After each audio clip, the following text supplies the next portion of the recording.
रुक्मिणी जी की कथा आप सब जानते हैं, श्रीमद् भागवत जी में आती है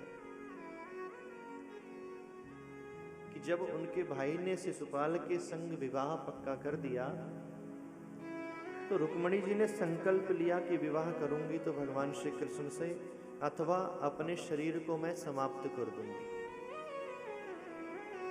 तो जब पत्र लिखा तो पत्र में भी यही लिखकर भेजा, हे परमपिता परमेश्वर, मैंने आपका दर्शन नहीं किया, मैंने आपको देखा नहीं, पर संतों के द्वारा आपकी मंगलमयी करुणा रूपी कथा का बचपन से ही रसास्वादन किया है और आपके स्वभाव को ही देखकर, रूप तो देखा ही नहीं क्योंकि दर्शन ही नहीं हुआ, स्वभाव को देखकर ही मैंने आपको अपना पति मान लिया है। अब आपके हाथ में है, आप मुझसे विवाह करें या मैं अपने जीवन को समाप्त करूं। कथा क्या है?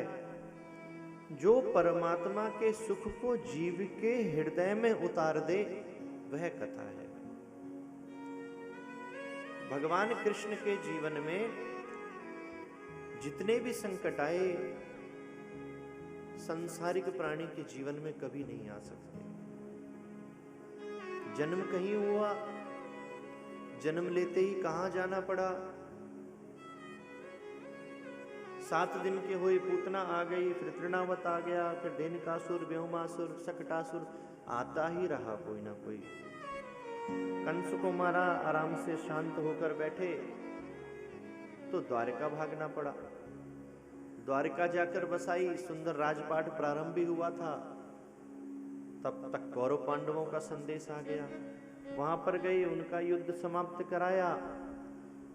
तब तक संत का शाप बालकों को लग गया, आपस में ही सब द्वारका में ही एक दूसरे को मारने लगे। एक पल भी जीवन का ऐसा नहीं है जब शांति से बीता हो, लेकिन किसी ग्रंथ में ऐसा नहीं लिखा कि जीवन में इतनी उथल पुथल होने के बाद भी भगवान कभी ठोड़ी पर हाथ रखकर उदास होकर बैठे हो, कभी रोए हो। रोए तो बहुत हैं, पर सिर्फ भक्तों के प्रेम के लिए, अपनी पीड़ा के लिए नहीं रोए, क्योंकि वह है परमात्मा।